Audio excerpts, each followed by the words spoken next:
Shunchaki men hozir Amerikada ketyapman. Odamlarni kambag'al qiladigan 7 ta xato. Odam qo'rqadi komfort zonadan chiqishga. Shundan ko'ra men taksi haydayman, mashina yoki trak haydayman yoki ofisda oyligacha yashashadi. Hamma pulni ishlataveradi. 7 ming topib turib, qanaqa qilib oyligacha yashaydi deysiz. Yoki bu millionerlarning shahrida o'tiradi. Shahri qanaqa millionerlar shahrida? Millionerlar shunchalik ko'pmi deyapman-da men. Chunki hamma topayotgan pulini rasxod qilib chiqaraveradi. Mashinasiga, boshqasiga har xil kerak emas narsalarga. Bugungi videoim vlog ko'rinishida bo'ladi. Vlog qilib video olmoqchiman va qiziq tema haqida gaplashmoqchiman bugun. Odamlarni kambag'al bo'lishiga 7 ta xatosi degan yoki 7 ta xato odamni kambag'allikka olib boradigan degan video qilmoqchiman. Ya'ni nima xatolarni qilmasangiz siz kambag'al bo'lmaysiz yoki sizni pulingiz bo'ladi yoki siz boyishni boshlaysiz. Mana shu temaga gapirmoqchiman. Odamlarni kambag'al qiladigan 7 ta xato blog ko'rinishida boshladik. Birinchi eng katta xato bu oqimda bo'lish, oqimda yurish. Ya'ni hayot ketyapti-da, hayotda odam o'zi boshqarmayapti, faqat oqimda ketyapti. O'sha ishiga borib kelib yuradi, ishi o'zgarmaydi, hayoti o'zgarmaydi, daromadi faqat o'sha topayotgan puli o'sha rasxodlariga o'ziga yetadi. Qanaqadir ham katta planlari yo'q, faqat shu ishlasam, qonim to'q bo'lsa, ishim bo'lsa, hayotim ketyapti-ku, bir oyda bir marta choyxonaga borib turaman, mana shu hayot menga normalniy. Bir yilda 2 kunga bolalar bilan dachaga chiqib kelamiz, u ham normalniy. Mana odamning hayoti как бы normalniy o'sha normada yurishi bu odamning o'sha normada qolishiga sabab bo'ladi-da. Ya'ni o'sha oqimda qolishiga. Bu oqim odamni rivojlantirmaydi, bu oqim odam hech yoqqa olib bormaydi. Bu oqimda odam 70-80 yoshigacha yashaydi, 90 balki 100 uzoq umr ko'rsa hamma. Lekin nima bo'ladiki, shu hayoti o'zgarmaydi. O'sha bitta hayotda ketaveradi. Karyera ishxonada bo'ladi, karyera qilaman, ya'ni ishxonam повышение bo'laman deydi. Lekin повышение bo'ladi yoki bo'lmaydi. Повышение bo'lsa, ozgina daromadi oshadi-yu, lekin daromadi oshgani hisobiga rasxodi ham oshadi-da, o'zgarmaydi, hayot o'zgarmaydi. Qiyinchiliklar bo'ladi, qiyin bo'lyapti, pul yetmayapti, u problem, bu problema. Lekin bu qiyinchiliklarni chidaydi, yengib o'tadi, kerak bo'lsa, hayotini lekin o'zgartira olmaydi. Chunki u oqimda o'zi kontrol qilmayapti hayotni, oqim uni hayotini kontrol qilyapti. O'sha oqimda ketayotgani uchun bu narsa odamni o'zgartirmaydi. Men o'zim bu narsani juda ham menimcha yoshligimda tushunganman. Maktab vaqtida, misol uchun maktabda biz faqat shu o'qiymizda. Bizlarni yoshligimizdan shu oqimga solib qo'yishadi. Ya'ni bog'chaga chiqamiz, bog'chada 9 dan 5 gacha bo'lamiz. Kichik yoshligimizdan maktabga chiqamiz, maktabda 9 dan nechigacha dram bo'lamiz, 8 dan nechigacha dram, 3-4 gacha. Keyin institutga kiramiz, institutda ham xuddi shu, keyin ishga kiramizda, ya'ni ishda ham xuddi shu 9 dan 5 gacha. Ya'ni bizni tashqi kontrolda pastdan yuraveramiz, lekin o'zimizni kontrolimiz juda ham kam bo'ladi. Ya'ni o'zimiz o'sha hayotni kontrol qilmaymiz. Bu narsani kontrol qilish uchun, ya'ni misol uchun O'zbekistonda yaxshiroq ishga o'tish uchun yaxshiroq harakat qilish kerak, boshqa qilish kerak, yaxshiroq daromad olib keladigan ish qilish uchun o'sha daromad olib keladigan yo'nalishni o'rganish kerak. Ya'ni qo'shimcha ish qilish kerak-da. Agar oqimda yursangiz, qo'shimcha ish qilmasangiz, o'sha urinda ketaverasiz. Mana shu eng birinchi xato, men juda uzun bo'lib ketdi bu narsa. Keyingisiga o'tamiz, ikkinchisi. Oqimda yurishni ikkinchi narsasi bu komfort zona. Odam qo'rqadi komfort zonadan chiqishga. Ya'ni odam bitta ishni qilishni o'rganib olganda o'sha ishni qilishda davom etadi. Faroshmi, taksi haydaydimi, trak haydaydimi yoki boshqa ofisda ishlaydimi, restoranda ishlaydimi, boshqa ish qiladimi? O'sha ishimni o'rgandim, mana shu meni qo'limdan zo'r keladi, mana shuni qilishda davom etishim kerak. Chunki men shu narsani qilyapman va shu meni boqyapti deydi-da. U narsadan boshqa narsa qilib ko'rmaydi. Lekin bitta savol. Siz mana uyg'ondingizda, mabodo Xudo endi anaqa shunaqa bo'lib qoldiki, siz farosh bo'lib uyg'ondingiz. Lekin siz farosh bo'lgisi kelmayapti. Ya'ni yig'ishtiruvchi, mardikor yoki boshqa narsa bo'lgisi kelmayapti. Siz borasizda, "Yo'q, men bu ishni qilmayman, boshqa ish qilaman" deysiz, to'g'rimi? Chunki sizga yoqmaydi shu mardikor qilish, balki boshqa ish. Shundan ko'ra men taksi haydayman, mashina yoki trak haydayman yoki ofisda ishlayman deysiz. Xuddi shunaqa siz qilayotgan ishingiz siz xohlayotgan daromadni bermayotgan bo'lishi mumkin va siz qilayotgan ishingiz siz xohlaydigan hayotni, sizni maqsadingizga yarasha daromad bermashi mumkin. Lekin siz bu komfort zonada bo'lganingiz uchun, hozirgi topayotgan pulingiz, hozirgi yashashingizga yetayotgani uchun bu komfort zonadan chiqmaysiz. Men 4,5 yil shu komfort zona, 4,5 yil komfort zonada ishlaganman. UCLga injener bo'lib kirganman. 2009-yil O'zbekistonga Koreyadan o'qishdan qaytib kelgandan keyin men UCLga ishxonaga olishgan va injener bo'lib va u yoqda $1000 oylik olardim. U vaqtda $1000 olish 2009-yil juda ham normalniy pul bo'lardi. Chunki o'sha paytda misol uchun Lacetti'lar, Nexia'lar 10 minglar, 15 minglar turardilar. 15 ming ham emas, 10 ming, 12 ming turardi. Ya'ni $1000 ga tam 1 yilda o'sha mashina sotsa bo'lardi. O'zbekiston uchun bu juda ham yaxshi daromad. Jinnimisan, nima qilasan, o'sha ishni ishlab yurolmaysanmi deyishingiz mumkin-da, chunki u paytda UCL eng yaxshi daromad kompaniyalaridan bittasi edi O'zbekistonda. Chunki Telesoner Европейский kompaniyani branchi anaqasi дочерний предприятияsi UCL bo'lgan, Европейский oylik bermagan, lekin oyliklarni O'zbekistonga nisbatan eng yaxshi oyliklarni UCL bergan почти что именно IT yo'nalishda. Va men o'shanga kirib qolganman. 4 yil o'sha deka turganman, karyera qilganman, to'g'ri, ведущий injener, ya'ni nima deydi, ведущий injener, старший injener bo'lganman. Yo'nalishimda yaxshi продвижение, yaxshi narsa o'rgangan, bosh qilganman. Lekin 4 yildan keyin tushunganman, что men komfort zonada o'tiribman. Men rivojlanmayapman. Qilayotgan ishim уже zerikarli bo'lib qoldi va keyingi hayotim, keyingi qadami, misol uchun отдел boshlig'i, lekin отдел boshlig'i hali ketish niyati yo'q отдел boshlig'idan. Ya'ni отдел boshlig'i ketgandan keyin balki men harakat qilsam bo'ladi, lekin mendan boshqa odamlar ham u yoqqa harakat qilish mumkin. Вообще boshqa odamni olish mumkin u yoqqa. Men u yoqda отдел boshlig'i bo'lishim uchun bilmayman necha yil ishlashim kerak-da. Va men $1000 olsam, u $1,500 olardi-da. Menga u narsa to'g'risi yoqmagan. Direktor bo'lish, misol uchun bir 5-10 yilda, 15 yilda balki direktor ham bo'lardim men texnikka. Lekin unga ham misol uchun aytadi, men general bo'la olmayman, yo general o'zining o'g'li bor dedi-yu. Shunaqa narsada direktor bo'lish uchun juda ham qattiq ishlash kerak, o'zini ko'rsatish kerak, tanish bilish, yo'q, endi O'zbekiston hamma narsa tushunarli. Lekin o'sha ham direktor ham bir $2,500 oylik olardi-da. Ya'ni o'sha ham misol uchun o'sha payt menga katta tuyulmagan. Ya'ni oxirgi tochkam o'sha bo'ladimi deganmanda, yo'q, bu bo'lish kerak emas deganman. Shunda men o'zim yana majburlab komfort zonamdan chiqib, ingliz tilida yana o'qib, tam jimat jerilarni topshirib shekil, Amerikaga o'qishga ketaman deb harakat qilganman. Amerikaga o'qishga ketish uchun test topshirganman va u testni topshirishim uchun bir 4 oylar tayyorgarlik ko'rganman.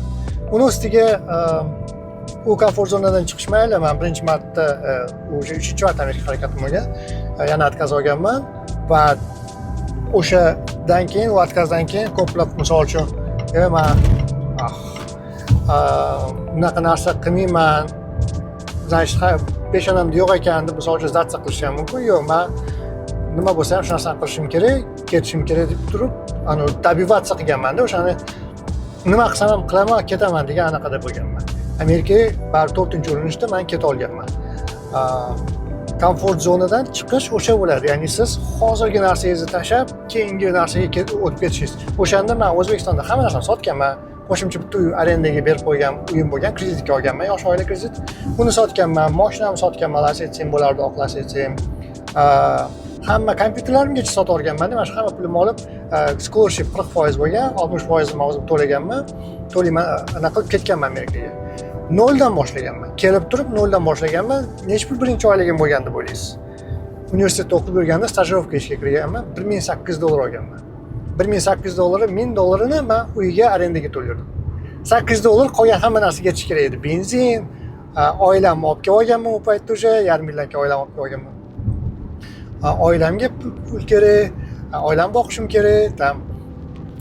Вообще O'zbekistonda $1000 ga maza qilib yashab yurgan odam Lacetti'da yurib, tam pul bemalol $1000 ga shunaqangi bozor qilardik, Kazenga borib $100 ga fashion zo'r bozor qilib chiqsa bo'lardi-da, ya'ni. Lekin bu yoqqa kelganda o'sha qiyinchilikdan boshlangan. O'sha komfort zona umuman yo'q, o'sha esdan chiqarish kerak. Qiyinchilik zona bu. o'sha komfort zonadan chiqqanim, qiyinchiliklardan o'tganim, men hozirgi urovingga erishishga iloji bo'lgan. Men o'sha student urovingdan green cardga kelib, oyligimni bir necha barobar ko'tarib, katta kompaniyaga ishga kirib, investitsiya qilib, bir nechta uyni olib, arendaga berib, ya'ni men oldingi o'sha 2009-yil yoki 2014-yil, 2015 ketganman. 2014-yil bilan hozirgi yil hamma solishtirsa, juda ham katta farq. Ya'ni 15 minglik Lacetti bilan 110 minglik Range Rover misol uchun katta farq bordi. Faqat pul tomondan emas, endi ham rivojlanish, конечно, но baribir Wells ham odamni o'sha hozir biz kambag'allikdan chiqish davomimiz-ku. O'sha kambag'al bo'lmaslik uchun xatolar. O'sha xatoni qilmaganim uchun mana shu rivojlanish davom etgan komfort zonada qolib ketmaganim uchun. Keyingi uchinchisiga o'tamiz. Bitta narsani tushunish kerak, har xil ishlar har xil daromad olib keladi. Va har xil odam bu haqida gapirdim-ku, lekin ichiga kirmadim. Hamma har xil ish qila oladi. Siz qilayotgan ishingiz faqat o'sha ishni qila olasiz degani emas. Даже misol uchun trak haydayapsiz Amerikada. Faqat siz trak hayday olasiz degani emas. To'g'ri, trak haydaydiganlar og'ir mehnat qila olishadi, trak haydaydiganlar yaxshi daromad olishadi. Lekin trak haydaydiganlar ishdan ketib IT ga o'tganlarni ko'rdim, boshqa yo'nalishga o'tganlarni ko'rdim, boshqa ishlar qilishayotganini ko'rdim. Yangi yo'nalishni o'rganibdi. Ya'ni siz qilayotgan ishingizdan boshqa ish ham qila olasiz. Faqat odam qilgan ishni odam qila oladi. Faqat siz o'zingizga ishonishingiz kerak. Chunki odam shunaqa narsaki, odam miyasi shunaqa narsaki, hamma narsa o'rgana oladi va hamma narsaga ko'nika oladi. Ham o'z beli shunaqangi ishchan, ya'ni harakatdan to'xtamaydigan o'z beli bor, shunaqa hamma ham emas, ko'p o'z beli harakatda mana shu trak haydaydiganlar ko'p traklar hayday olmaydi. Trak haydash juda ham qiyin. Men bir kun, 2 kun, 3 kunga Orlandoga borib kelamiz. Bitta borib kelaman, Range Roverda borib kelaman bo'lmasa-da, shunaqangi charchayman, keyin ertasiga yarim kun uxlayman. Avval 2 haftalab mashinadan tushmasdan yurishadi-da. Ya'ni tasavvur qiling, qanchalik trakda yurish, qanchalik odam izmat qiladi, qancha odam sog'lig'ini yo'qotadi. Lekin o'z beli o'shani eplaydi. Ko'p xalqlar eplolmaydi bu narsani. O'rislar eshitganman, trak bir hafta yurganda keyin mashina trak qo'shib tashlab ketib qolgan. Даже anaqa ham qila olmagan. Lekin boshqa yo'nalishda ham ishlay olasiz. Faqat jismoniy ish bo'lishi shart emas. O'rganib ish qiladigan ish ham bo'lishi mumkin. Axir kichkina biznes bo'lishi mumkin. Misol uchun basseynni kelib tozalab anaqa ketishadi. Normal pul qilishadi o'shalar. Endi tam fotograflar, videograflar, normal yo'nalishlar bor. IT endi ITni ko'p gapiraman. ITga juda ham ko'proq harakat qilish kerak, to'g'ri. ITda ko'proq ish bor, ko'proq o'qish kerak. Lekin o'shani eplaganlar, misol uchun ITning ham osonroq yo'nalishlari bor. Testirovщиклар bor, ba'zi danih administratorlar, ba'zi analitiklar bor. Ularning ishi ancha osonroq. DevOps bor. Endi DevOps o'rganish qiyin, ba'zan tushunib olsa keyin oson. Shu yo'nalishlarda o'rganib shu narsani spokойно ishlasa bo'ladi va daromadini bir necha barobar oshirsa bo'ladi.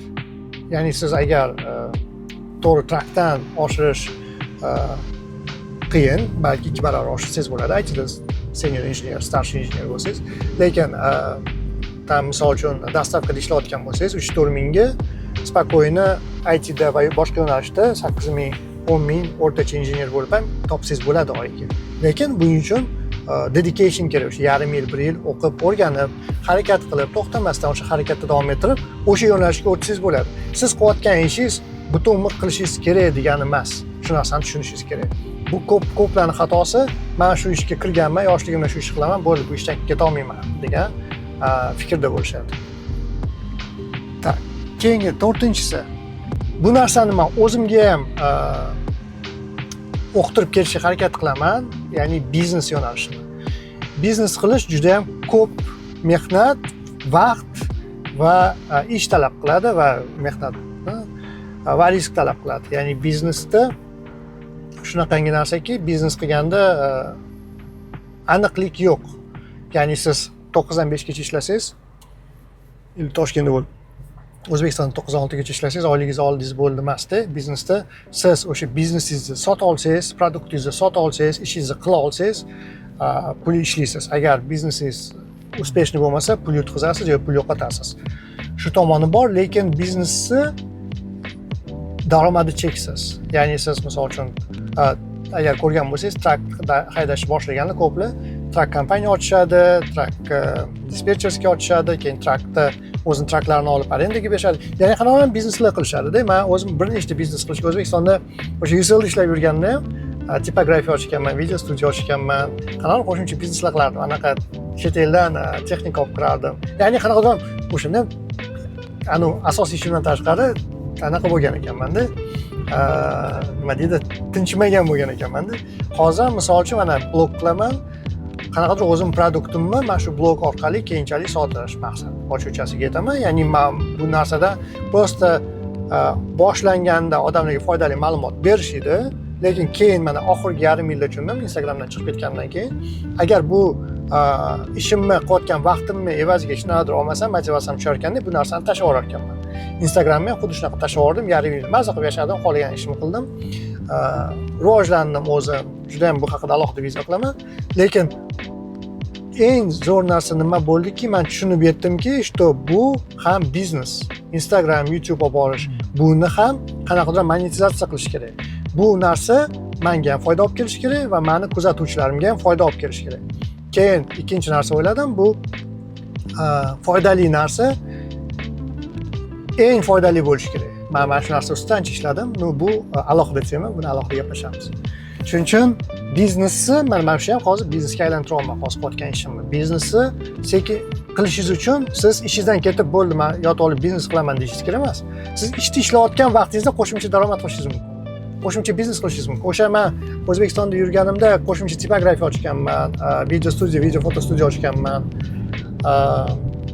Narsalar pechats qilardik, kalendar, narsalar, kitoblar, dokumentlar pechats qilardik. Har xil narsalar pechats qilib, svetma printer olib mana qilganmiz. Video foto studiya bo'lardi. Ya'ni yoki telefon import qilardik, texnika import qilardik. O'sha paytda 2009-2014 juda ham yaxshi yurgan, endi iPhone, Androidlar chiqqan, HTClar chiqqan rosa Koreyadan olib kirardik, uni sotardik. Malika bo'lardi, Alisher Navoiy ko'chasi bo'lardi, keyin Malika bo'lardi. Ishqilib o'sha Malika magazinlarga tarqatib telefon sotardik. Ya'ni bu ham biznesda qo'shimcha daromad bo'lardi. O'sha paytdagi o'sha $1000 daromadimga yana qo'shimcha daromad ishlagan ekanman. Hozir o'ylasam, hammasi mana shu qo'shimcha biznes, side hustle deydi amerikanlar bu narsani. Siz qo'shimcha ish qilishingiz mumkin yoki qo'shimcha biznes qilishingiz mumkin. Va bu sizga o'sha kambag'al hayotdan chiqishga yordam beradi. Men sizga kambag'al demoqchi emasman. Sizga yetarlicha qo'shimcha daromad olib kelishga yordam beradi. 5-chi endi siz qo'shimcha daromad ishlayapsiz yoki ishlayotgan ishingizni almashtirdingiz, daromadingiz oshdi. Sizga yetarlicha pul kelyapti yoki ishlayotgan joyingizdan yetarlicha pul kelayotgan bo'lishi mumkin. Yoki ishlab turib qo'shimcha ish qilyapsiz-da, undan ham qo'shimcha daromadli ish kelyapti. Pul kelyapti. 5-chi bo'lib siz o'sha pulni hammasini kerak narsaga ishlatib olishingiz kerak emas. Ya'ni pulingizni qismini saqlab olishingiz kerak. Agar siz Amerikada bilsangiz, 50% odam yiliga 100 ming oladi. Ya'ni oyiga bir $8000 topadi. 7 ming balki. O'shalar oyligacha yashashadi. Hamma pulni ishlataveradi. 7 ming topib turib, qanaqa qilib oyligacha yashaydi deysiz. Chunki hamma topayotgan pulini rasxod qilib chiqaraveradi. Mashinasiga, boshqasiga, har xil kerak emas narsalarga, o'yinchoqlarga, texnikaga, ko'chaga, restoranga, boshqaga ishlatib yo'q qilishadi pulini. Keyin 65 ga chiqqandan keyin pensiyaga chiqish kerakmi? Pensiyaga chiqadigan paytda puli yo'q, investitsiya qilmagan, ishlashda davom etadi. Agar siz ahamiyat bergan bo'lsangiz, Amerikada bo'lsangiz, Publix, Walmart, keyin nimani, Ross, Burlington, Macy's, o'shaqa katta sales magazinlar bor. O'shaga kirsangiz chol kampirlar ishlab yurishgan bo'ladi. Nimaga? Chunki ularni puli yo'q, yashash uchun. Ular ishlamasa yasholmaydi, ularga pul kerak. Chunki Amerikada pulingiz bo'lmasa yashash juda ham qiyin. Social security beradi, qanchadan $1000 beradimi, qanchadan atrofida beradi. hech narsaga yetmaydi. Amerikada hech narsaga yetmaydi pul. Agar sizni kimdir podдержка qilmasa yoki sizda passiv daromad, investitsiya qilganingizdan daromad kelib turmasa yoki yig'ib qo'ygan pulingiz bo'lmasa, ishlashga majbursiz. Shuning uchun hozirdan yoshligingizdan boshlab pulingizni qismini investitsiya qilib boring. Yig'ib boring birinchidan. 30%ni, 40%ni, balki hatto 10%ni yig'ib boring. Prosta oyiga qancha $300 qilgan investitsiya Amerikada yashovchilarga aytayapman yoki $5 qilgan investitsiya oyiga sizni millioner qilishi mumkin. Uzoq yilda 30-40 yilda siz millioner bo'lasiz. Prosta $300 investitsiya bilan. Shuning uchun pulni yig'ishni, hammasini ishlatib olmasni o'rganishingiz kerak. Agar siz hammasini ishlatib olishda davom etsangiz, siz o'sha sikldan chiqa olmaysiz. Kambag'allik siklimi yoki puli yo'qlik siklimi o'shandan chiqa olmaysiz. Shuning uchun pulingizni yig'ishni o'rganing, pulingizni bekorchi narsalarga sarflamasni o'rganing. 6-narsa. Vaqtingizni bekorga sarflab tashlamang. Vaqt bu bizning hayotimiz cheklanganda, eng shu narsani ko'plab men ham даже esdan chiqarib qo'yaman. O'sha 40 ga yaqinlashib qoldim. Yarim hayotim o'tib ketganini tasavvur qilsam, yarim hayotim atrofida yuzlarga 90 dan oshib yurish, xudo xolasa. Lekin ko'p odamlar, o'rtacha odamlar 80-76 mi 80 ga kirib mana qiladi, average Amerikada ham hisoblanadi. Shuning uchun hayotimiz tez o'tib ketyapti-da va vaqtimizni kerak emas narsalarga ham, qizlarga, ko'chada yurishga, bekorchi narsalarga, kompyuterxonalarga, bir narsalarga ishlatib yuborish bu eng vaqtni yo'q qilish narsa. Chunki siz agar pulingiz yetarlicha bo'lmasa, oylikdan oylikgacha yashayotgan bo'lsangiz, hayotingizda yashash hayotingiz oson bo'lmasa, nimaga siz vaqtingizni bekor narsaga ishlataverasiz? Amerikada soat pul hisoblanadi, vaqt pul hisoblanadi. Siz yashayotganingiz o'sha minusga ketadi. Siz tik qilyapti vaqt, sekundi. Siz yashayotganingizga arenda pul to'layapsiz, elektrичествоga pul to'layapsiz, gaz, boshqa billaringiz bor, ovqatlanishingiz kerak. Sizni kuningiz minusdan boshlanadi, sizni oyingiz minusdan boshlanadi. Yo'q deganda oyiga Amerikada $3000 rasxod bor odamlar. Yo'q degan. Agar siz vaqtingizni soatga bo'lib oling, mana qancha pul ishlaysiz. Agar haftada 40 soat ishlasangiz, bir oyda 160 soat ishlasangiz, sizni 1 soat vaqtingiz nechta pulligini hisoblashingiz kerak. Agar siz misol uchun oyiga 10 ming olsangiz, hisoblash osonligi uchun 10 mingni 160 ga bo'lib olishingiz kerak. Shunda 1 soatingiz qancha turishini o'ylaysiz. Keyin o'ylaysiz, agar men 1-2 soat qo'shimcha ish qilsam, qo'shimcha daromad olib keladigan ish qilsam, yoki o'zimni qilayotgan ishimdan 1-2 soat ko'proq qilsam, traktor ko'proq haydasam, dastavka ko'proq qilsam, qanchalik meni daromadim oshadi? Qanchalik men o'zimni o'sha oylikdan oylikgacha yashash sikldan olib chiqib keta olayman? U maqsad faqat ko'p ishlashdan emas. Maqsad nimadaki? O'sha siz hayotingizni o'zgartiradigan darajada pul yig'ib olishingiz. Ya'ni siz misol uchun oddiy dastavkada ishlab yurgan bo'lsangiz va sizda oyligingizdan rasxodingiz yetmayotgan bo'lsa, siz значит nimadir o'rganishingiz kerak, qayergadir o'qishga kirishingiz kerak, qayergadir ham qo'shimcha ingliz tili o'rganishingizga pul kerak yoki o'sha yangi yo'nalishingizni o'rganish uchun pul kerak yoki investitsiya qilishingiz uchun pul kerak. Bunga pul yig'ib olgunizcha siz qo'shimcha ishlashga harakat qilishingiz kerak, vaqtingizni bekorga ketkazgandan ko'ra. Chunki vaqtingiz bu yoqda pul. Amerikada vaqt pul. Buni ko'plar tushunadi, ko'plar biladi. Lekin O'zbekistonda ham menimcha xuddi shunaqa. O'zbekistonda ham hozir arzon emas. Men O'zbekistonga yozda borib keldim. O'zbekistonga borganimda Amerikada yashayotganda ko'proq pul ishlatib keldim. Ya'ni O'zbekiston ham arzon emas hozir, yashash qimmat.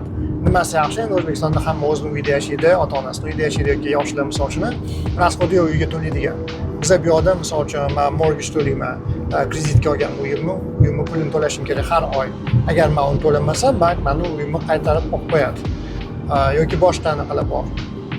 Rasxodlar borda, baribir men yashashim uchun постоянно ishlashim kerak. Yoki passiv daromadim постоянно kelib turishi kerak. Shuning uchun men uchun vaqt bu pul. To'g'ri, men dam olish uchun shanba, yakshanba kunlari boshqa dam olish uchun oilam bilan vaqt o'tkazaman, oilam bilan qayergadir chiqaman, lekin bekorchi vaqt deb hisoblamayman uni oilamdan qayerdadir o'tkazish vaqtimni. Borib plyajga chiqamiz, parkka boramiz, qayergadir aylanishga boramiz, nimadir qilamiz-da. Bu eng hayotni yashaydigan vaqtingiz, ya'ni hayotni oilangiz bilan o'tkazgan vaqtingiz, o'zingiz bilan o'tkazgan vaqtingiz. Ani doom scrolling emas, bu kompyuter o'ynab o'tirish emas, boshqa emas. Bu sizning hayotingizda yaxshi mazza qilib yashayotgan vaqtingiz.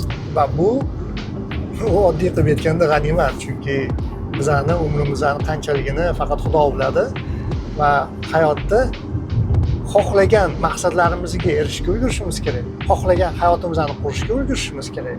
Va yana hayotimizda oilamiz bilan vaqt o'tkazishga ulgurishimiz kerak. Bu narsa hammasiga vaqt kerak va vaqtingizni bekorga sarflab ketib yuborayotgan bo'lsangiz, siz katta xato qilayotgan bo'lasiz. Bu katta xatolardan bittasi kambag'allikka olib keladigan. Va oxirgi menimcha 7-chi bu juda ham muhim. Meni hayotimni o'zgartirgan narsa bu investitsiya qilish. Men investitsiya qilish gapiraman, lekin nimagaligini tushuntirib bera olmaganman. Menimcha hali ham tushuntirib berishga mana qaqras hozir vlog tushuntirib berishga zo'r vaqt. Agar mana shu paytgacha ko'rgan bo'lsangiz, eng foydali joyi shu. Amerikaga kelganimda men o'sha kunduzi ishlardim, kechqurun o'qirdim, 6 dan 9 gacha, 9:30 gacha o'qish bo'lardi. 10-11 ga uyga qaytib borardim. Ya'ni qo'shimcha kutubxonada o'tirardim 1-2 soat darsimni qilib, ya'ni men oilamni ko'rmasdim. Real oilamni ko'rmasdim, ertalab ishga chiqib ketardim. Ishim 1,5 soat yo'l edi. 7:30 chiqib ketishim kerak bo'lardi. 9 ga ishga borardim. 5 da chiqib ishdan 6 ga o'qishimga yetib kelardi. 6 dan 9:30 gacha o'qishda bo'lardim. O'qishimni bitirib kutubxonaga kirib yana 1-2 soat uyga vazifamni qilardim, chunki qolgan vaqtimda ishlashim kerak. Uyga vazifamni qilgandan keyin borib ana qilardim. Uyga borib ovqatlanib uxlardim, bo'ldi. Shu meni hayotim edi. Hayot ishlash va grindingdan iborat edi. 2018-yilda men eng katta narsani tushunganman. O'sha bu narsani aytib berganman. Yana agar eshitmagan bo'lsangiz, o'rtog'imni dealershipga borganman, mashina sotadigan dealershipga borganman. Bu meni olib borib keling, men mashinam yo'q, mashina olmoqchiman degan. Bo'ldi, olib borib kelaman deganman. Bizdan 1 soat yo'l vaqt edi. Miamidan Boca Ratonga borganmiz. Boca Ratonda dealershipda zo'r mashina, BMW olgan, mashina yaxshi mashina olgan. Keyin kontraktlarni qo'l qo'yishdan oldin, kontraktlarni tayyorlaguncha 1,5 soat, 1 soat kutaylik, odam ko'p, hozir ulgurmayapmiz, menejer vaqti bo'lmayaptimi degan odam bo'lganda, dealershipdan tashqariga chiqib, kofe ichadigan joyga borib o'tirganmiz. Kofe ichib o'tiribmiz. Oldimizdan zo'r mashina o'tib ketyapti. Lamborghini qilib o'tib ketadi, Ferrari anglatib o'tib ketadi, Range Rover anglatib o'tib ketadi. Qimmat mashinalar 300 ming, 400 ming, 100 mingda hayron bo'lib o'tiribman-da, o'rtog'imdan so'radim. Navchi bu yoqda unaqa zo'r mashinalar ko'p, deyapman-da. Navchi qimmat mashinalar ko'p bu yoqda, deyapman-da. Yoki bu millionerlarning shahri deyapti-da. Shahri? Qanaqa millionerlar shahri deyapman? Millionerlar shunchalik ko'pmi deyapman-da. Menga millionerlar sanoqli bo'lgan. Warren Buffett, Bill Gates, Mark Zuckerberg, Alisher Usmonov, bla bla bla bo'ldi 5 ta 10 ta. Bu yoqda butun shahar. Google'ga sразу borganman uyga o'sha kuni. Google'ga birinchi tiqqan narsam. Amerikada qancha millioner bor? Nechta deb o'ylaysiz? Amerikada nechta millioner bor? 100 tami, 1000 tami, 10 ming tami, 100 ming tami. 22 millionta millioner. Tasavvur qiling, 22 millionta millioner bor. Va biz oylikdan oylikgacha yashab yuribmiz. Qanaqasiga bular millioner bo'lib yashab yuribdi kayf qilib, u nima qilyaptiki, biz millioner emas, ular 22 ta millionta odam. Bu O'zbekistonning yarmidan ko'pi. Ya'ni yarim O'zbekiston millioner, tasavvur qiling. Butun Toshkent millioner. Nima bular qilishyapti? Qayerdan bular bunchalik millioner degan savol tug'ildi. Keyin dash qidirishni boshladim. Ammo endi miyat to'xtamayapti o'ylashdan. Nima bunchalik ko'p millioner, qayerdan bular millioner? 75% millionerlarni qayerdan millioner bo'lgan deb o'ylaysiz? Investitsiya orqali. Bular prosta investitsiya qilishgan. Biz investitsiya qilmaymiz, ular investitsiya qilishgan. To'g'ri, ichida biznesmenlar bor, kimdir ota-onasidan pul kelgan, millioner bo'lgan, avlodidan kelgan, boshqa bo'lgan, kimdir lotereya yutib olgan, 10 milliondan bittasi. Lekin eng asosiy narsa nimaki? Yana bitta narsa aytishim kerak. 79% millionerlar self-made, ya'ni o'zi millioner bo'lgan. Qayerdandir ham kimdir ularni millioner qilib qo'ymagan, ular o'zini kuchi bilan millioner bo'lgan. Shunda men tushunganmanki, investitsiya qilish juda ham muhim hayotda. Va keyingi qadam bo'lgan, nimaga investitsiya qilishadi? Asosiy savol sizga ham qiziq bo'lgan bo'lsa kerak, nimaga investitsiya qilishadi? Ko'chmas mulkka ya'ni недвижимость, uylarga, ofislarga, boshqalarga, ya'ni zdaniyalarga yoki yerlarga, boshqa narsaga yoki fond bozoriga investitsiya qilgan.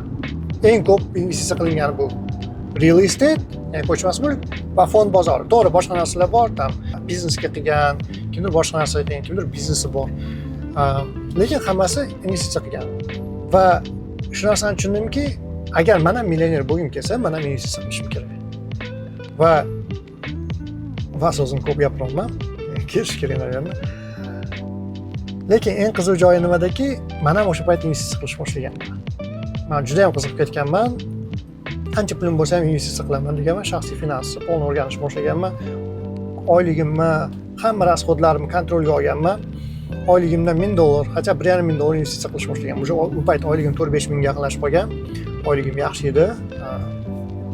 O'sha paytdagi hayotimga hozir misol uchun 4-5 mingga men yashay olmayman. Ya'ni men hozirgi hayotim ancha lifestyle oshib ketib qolgan. Yaxshi emas bu narsa, to'g'ri, lekin o'sha paytga o'sha puldan ham ekonom qilishga imkon topganman. Va ikkinchi narsa nima qilganman? Hozir gapirgan narsam ikkinchi, uchinchi qadamda side hustle, ya'ni qo'shimcha daromad qiladigan ishlar qilish boshlaganman. Qo'shimcha daromaddan qo'shimcha pul topolmayman, undan investitsiya qilish boshlaganman. Men o'sha investitsiyaga butunlay sho'ng'iganman. Investitsiya qilish meni hayotimdagi birinchi maqsadim bo'lib qolgan. Yoki men biznes qilib ko'p pul topishim kerak, yoki qilayotgan narsamni yaxshilab turib ko'proq qilayotgan narsamdan pul topishim kerak deganman. Ikkitasidan bitta narsasini o'ylaganman. Shunda eng optimal narsa nima bo'lgan? Men ITdaman, eng yaxshi daromad beradigan yo'nalish, men bunda daromadimni oshirishim kerak deganman. Qo'shimcha proyektlar olib, side hustle, programmirование qilganman, proyekt menejment qilganman.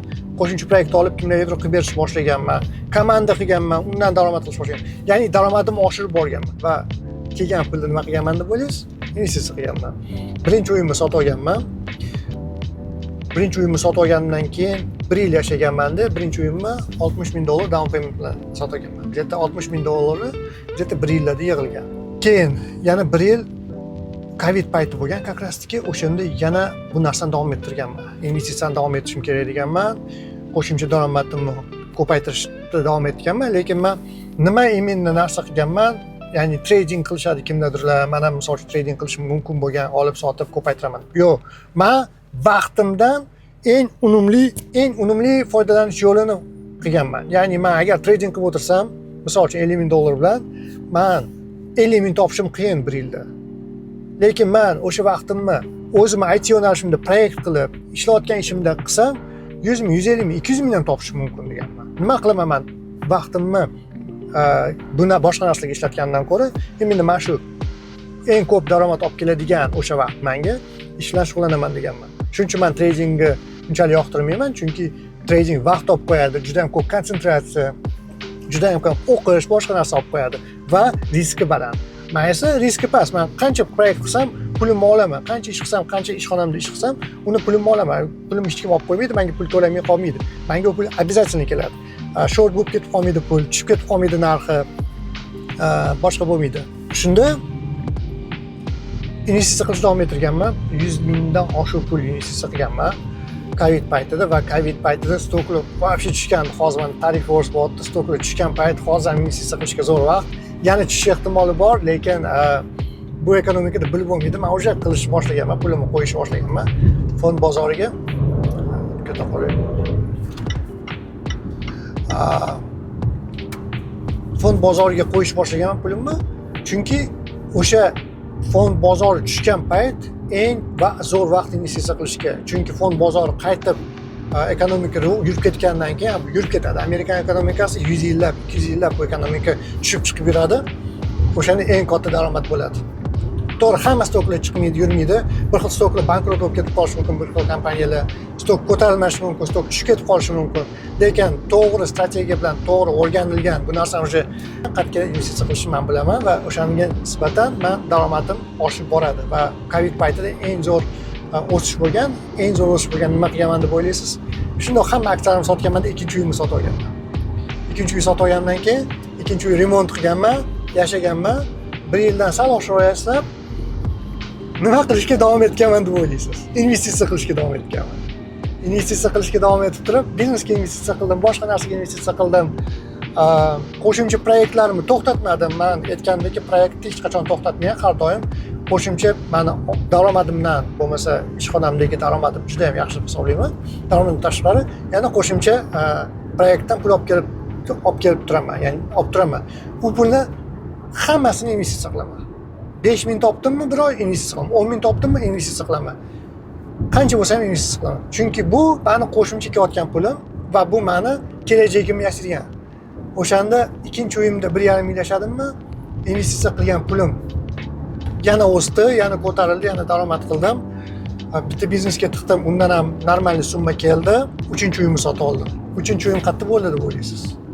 Boca Ratonda bo'ldi. Ana millionerlar yashaydigan shahar bor edi-ku. Uning uchun emas, millionerlar yashaydi deb bu yoqda olmadim. Bu yoqda imенно maktablar yaxshi ekan. Amerika bo'yicha, Florida bo'yicha eng zo'r maktablar Boca Ratonda ekan. Shuning uchun Amerika bo'yicha deb aytolmayman, chunki Amerikada bo'yicha ham top bilmayman, 50 taliga kirsa kerak. Eng yaxshi maktablar, shuning uchun farzandlarim yaxshi maktabda o'qishi uchun men Boca Ratondan 3-uyimni olib ko'chib keldim va farzandlarimni yaxshi maktabga o'tkazdim. Ikkinchi uyimni nima qildim? Arendaga berib qo'ydim. Birinchi va ikkinchi uyim oyiga toza $1000 olib kelib turadi.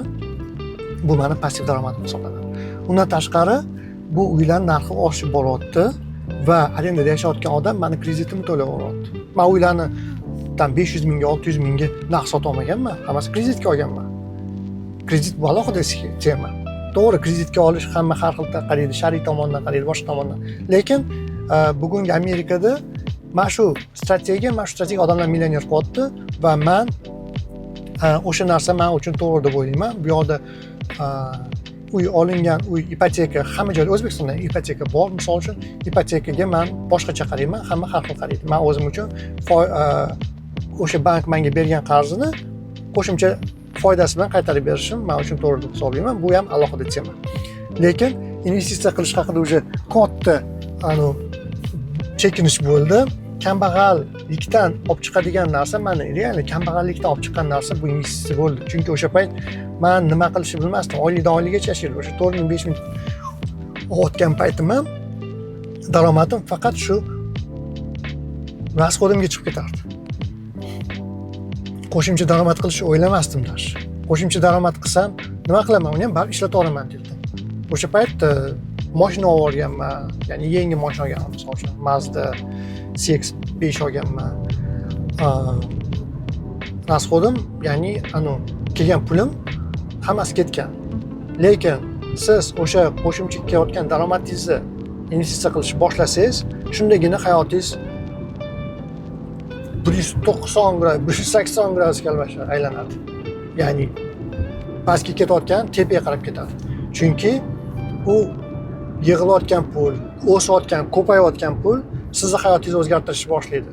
Sizga nimadir keyingi maqsadingizga erishishga, biznesga pul kerakmi? Investitsiya qilganingizdan pul chiqadi. Sizga o'qishingizga pul kerakmi? Yig'ilgan yoki investitsiya qilgan pulingizdan o'shanga pul aniq qila olasiz. Agar siz har oy ishlatib olsangiz pulingizni va hayotingizni o'zgartirish uchun возможностьingiz bo'lmasa, pulingiz bo'lmasa, значит siz hayotingizni o'zgartira olmaysiz. Birinchi qonun bor edi-yu, birinchi yomon xato qonun, xato oqimda ketish. Значит, o'sha oqimda ketaverasiz, chunki sizni moliyaviy возможностьingiz bo'lmaydi hayotingizni o'zgartirishga. Tak, vlog menimcha uzun bo'lib ketdi, ko'ramiz. Iltimos, mana shu vlogga hozir montaj qilishim kerak, boshqa narsa vaqtim ketadi. Follow bosib qo'ysanglar va like bosib, yaqinlar bilan ulashib qo'ysanglar, ya'ni kanalni podдержка qilsanglar, men mana shunaqa foydali videolarni ko'paytirishga harakat qilaman.